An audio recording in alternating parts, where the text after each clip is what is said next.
पाठ 11 चंद्रशेखर आजाद की माताजी। माताजी आ गईं, चलो उनका स्वागत कर ले। यह सुनते ही जल्दी से हाथ मुंह धोकर घर से बाहर आया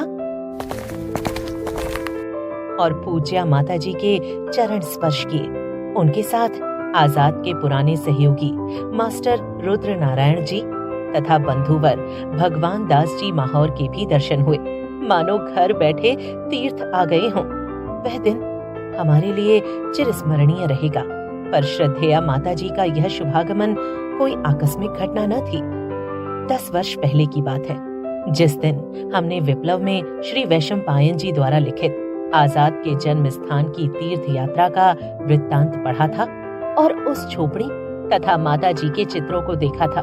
हमारी आंखें डबडबा आई थी और हमने यही कहा था, यदि हम लोग अल्फ्रेड पार्क प्रयाग से, जहां आजाद शहीद हुए थे, भाबरा अलीराजपुर तक की पैदल यात्रा करके माताओं के चरण स्पर्श करें, तो शायद हम आजाद को सच्ची श्रद्धांजलि देने के कुछ अधिकारी बन सकते हैं।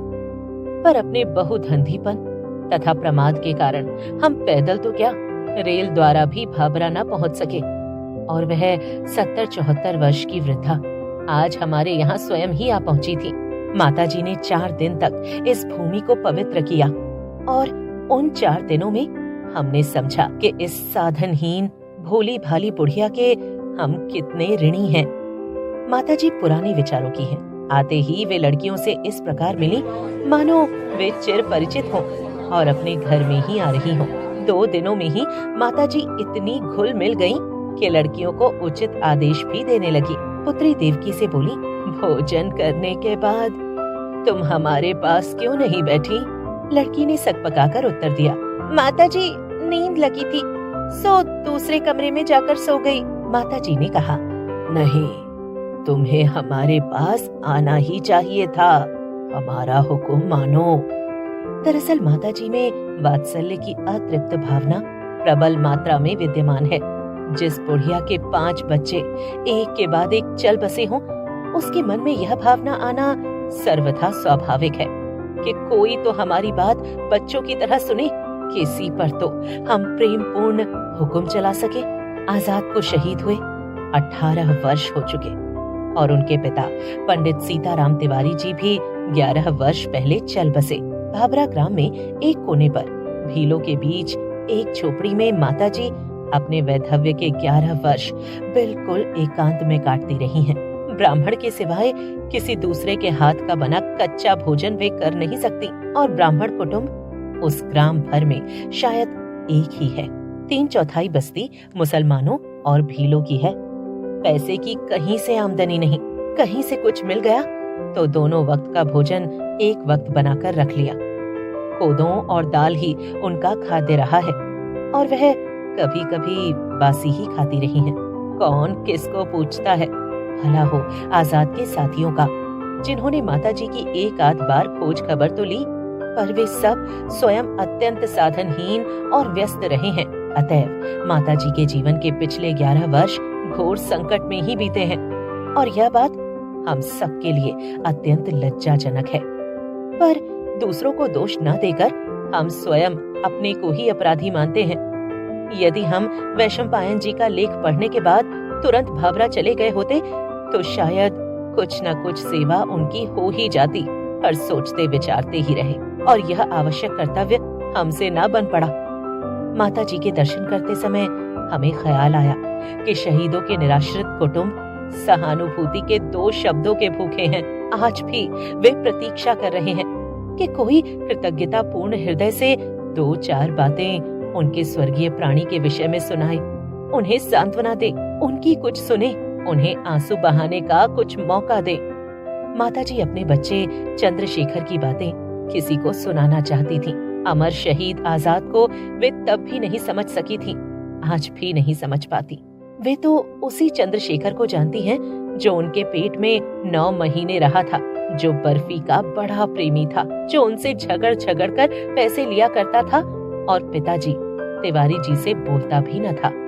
माताजी लड़कियों को अपनी बातें सुनाती और आजाद का जिक्र करते ही उनका गला भर आता और वे फूट फूट कर रोने लगती।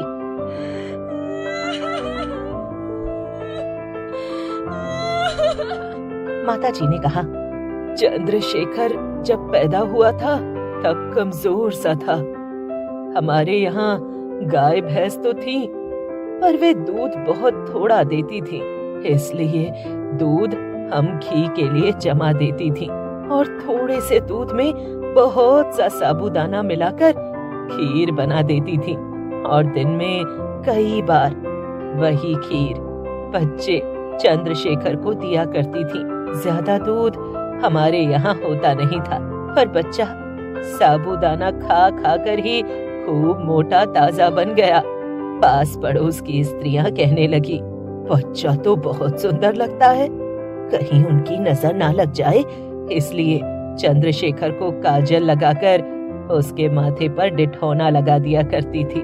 बच्चा खूब तंदुरुस्त हो गया था। हाय, क्या मैंने उसे इतनी फिक्र से इसलिए पाला पोसा था कि वह किसी दिन गोली से मारा जाए। इतना कहते ही माताजी का गला भर आया और फिर उनके आंसू रुकते ही न थे। लड़कियां भी विह्वल हो गईं। उन आंसुओं को पोंछने की शक्ति भला किसमें है। फिर माताजी सुनाने लगी, चंद्रशेखर अपने पिताजी से ज्यादा नहीं बोलता था, जो कुछ उसे लेना होता मुझसे ही लेता था और मैं भी उसके पिताजी के पैसों की चोरी करके उसे दे दिया करती थी। जब वह बाहर चला गया था तब भी चिट्ठी मेरे पास भिजवाकर रुपया मंगाया और मैं तिवारी जी की चोरी से उसे 2-4 रुपए भेज ही देती थी। बच्चे के लिए मैंने बाप की चोरी की। ऐसा कहते कहते माताजी फिर रोने लगी। जब चोरी का पता चल जाता तो तिवारी जी नाराज होकर कहते, तुम्ही ने लड़के की आदत खराब कर दी है।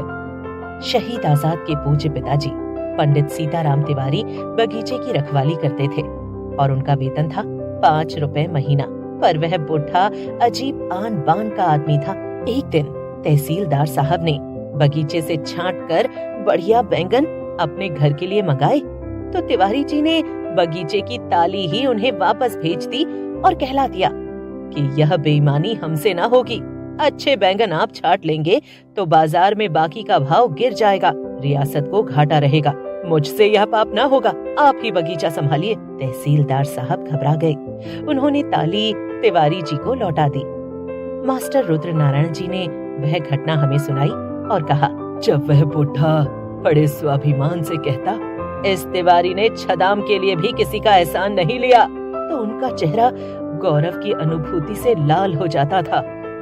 जिस समय चंद्रशेखर आजाद कहते थे, पार्टी से हमें कुल 6 पैसे भोजन के लिए मिलते हैं, इतने में पेट नहीं भरता, पर क्या किया जाए, ज्यादा पैसे हमारे पास हैं ही नहीं। हमारे कुछ साथी डबल रोटी और मक्खन क्यों खाना चाहते हैं, समझ में नहीं आता। उस समय तिवारी की स्वाभिमानी आत्मा ही उनके आत्मज आजाद में बोलती थी। हमारे निकटस्थ वन के रक्षक भगवान दास मिठाई को आजाद के साथ ओरछे के जंगल में भ्रमण करने का सौभाग्य प्राप्त हुआ था। मिठाई ने माताजी से कहा, माताजी, आपकी भेजी हुई बर्फी हमने भी खाई थी, उसमें इलायची पड़ी थी।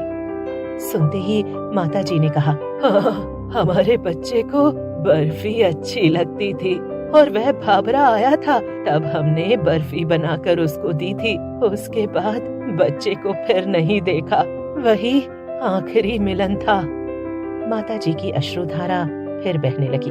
आजाद की जीवित अवस्था में जब मास्टर रुद्र नारायण जी भाभरा गए थे तो चलते समय माताजी ने जबरदस्ती 1 रुपया उनकी लड़की के लिए दिया था और एक अठन्नी यह कहकर दी थी कि इसकी बर्फी लेकर बेटा चंद्रशेखर को खिला देना, मेरे बच्चे को बर्फी बहुत भाती है। आजाद ने भारत की स्वाधीनता के लिए क्या क्या वीरतापूर्ण कार्य किए, इसका पता माताजी को अभी तक नहीं है। कोई आजाद की बातें करता है तो माताजी चोरी से छिपकर उसे सुन लेती हैं और फिर बीमार पड़ जाती हैं। उनके हृदय के घाव ताजे हो जाते हैं, उन्हें ज्वर हो जाता है और वे खाना पीना छोड़ देती हैं। यही नहीं, वे कुछ विक्षिप्त भी हो जाती हैं। ऐसी हालत में वे यह ख्याल करने लगती हैं कि आजाद जिंदा है और जानबूझकर हमें तंग कर रहा है, मिलने नहीं आता। आजाद की बाल्यावस्था की झलक उनके नेत्रों में, नेत्र में कहना चाहिए, क्योंकि माताजी आजाद के लिए सिर पटक पटक कर अपनी एक आंख खो चुकी हैं। अब भी विद्यमान है, जब वह एक ओर से पीछे से आकर कंधा पकड़कर टाह किया करता था और फिर दूसरी ओर से कंधा पकड़कर टाह किया करता था। माताजी कहती हैं, सब जगह देख आई, चंद्रशेखर नहीं मिला, सातार नदी के किनारे नहीं मिला, ओरछा में नहीं मिला, त्रिवेणी पर नहीं मिला। मुझे आशा लगी थी कि वह कहीं न कहीं से निकलकर आ जाएगा, पर जब मैं अल्फ्रेड पार्क में गई तो वहां मुझे वह जगह बताई गई जहां मेरा बच्चा गोलियों से मारा गया था। तब मेरी यह आशा भी टूट गई कि बच्चा अब कहीं नहीं मिल पाएगा। माताजी का स्वास्थ्य दिनों दिन बिगड़ रहा है। बची हुई आंख में मोतियाबिंद हो रहा है। साल भर चल जाए तो चल जाए। गनीमत यह है, प्रांतीय तथा मध्य भारतीय सरकारों ने 25-25 रुपए महीने की पेंशन तय कर दी है। पर दुर्भाग्य की बात यह कि 18 वर्ष भूखों मरने के बाद जब पेंशन आई है तो माताजी की भूख जाती रही। वह पहले से तिहाई चौथाई रह गई और बूढ़े आदमी की भूख का घटना अंतिम दिनों के आगमन की सूचना है। माताजी के भोलेपन की हद नहीं। उनकी बस 2 इच्छाएं बाकी हैं। एक तो वे किसी लड़के के विवाह में बनना गाना चाहती हैं और दूसरी द्वारिका जी के दर्शन करना चाहती हैं। यह बात ध्यान देने योग्य है कि आजाद का बड़ा भाई जो पोस्टमैन था 21 वर्ष की उम्र में जाता रहा। माताजी कहती थी, मैं उसका विवाह करने के लिए उन्नाव जाने वाली थी। माताजी बनना नहीं गा सकी। 4 बच्चों को और अंत में चंद्रशेखर को खोकर माताजी की गोद तो बिल्कुल ही सूनी हो गई। पर वात्सल्य का स्रोत जहाँ का तहाँ बना रहा, वह नहीं सूखा। माताजी के मुख से कभी कभी बड़े मर्म भेदी वाक्य निकल पड़ते हैं। बेटा, लोहा भट्टी में जलता है, पत्थर भी टूट टूट कर राख बन जाता है। फिर मेरा जी तो देखो कि वह पत्थर और लोहे से भी कड़ा है। 18 वर्ष से भट्टी में जल रहा है और अभी तक नहीं टूटा। चलते समय माताजी ने तीनों लड़कियों को 1-1 रुपया दिया। उन्होंने कहा, माताजी 1 ही रुपए में हम तीनों बांट लेंगी। पर माताजी बोली, तुम हमारी बिटिया नहीं हो। लड़कियों ने कहा, तुम्हारी बिटिया है।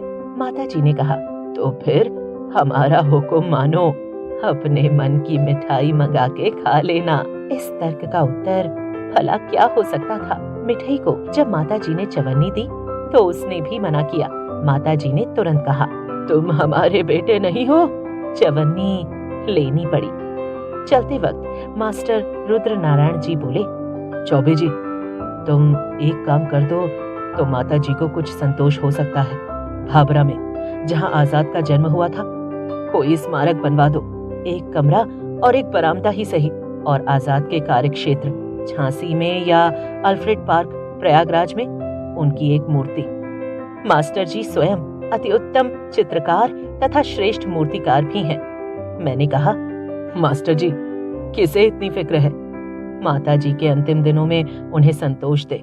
हाँ, श्री जवाहरलाल जी ने 250 रुपए माताजी के नाम भेजे हैं और ऐसा भविष्य में भी प्रबंध करने का वचन दिया है। पर ऐसी सहृदयता तथा कर्तव्यशीलता क्या हमारे अन्य नेताओं अथवा धनाढ्यों में भी है? इंडिया रिपब्लिक बनने जा रहा है, पर इंडिया रिपब्लिक आर्मी के संचालक चंद्रशेखर आजाद को लोग भूल गए हैं। और फिर इधर कोने में पड़े हुए पत्रकार की बात सुनेगा कौन? मोटर तैयार थी। माताजी चल दी। आंखों के सामने आजाद का और उनके माता पिता का जीवन चलचित्र की भांति एक साथ घूम गया।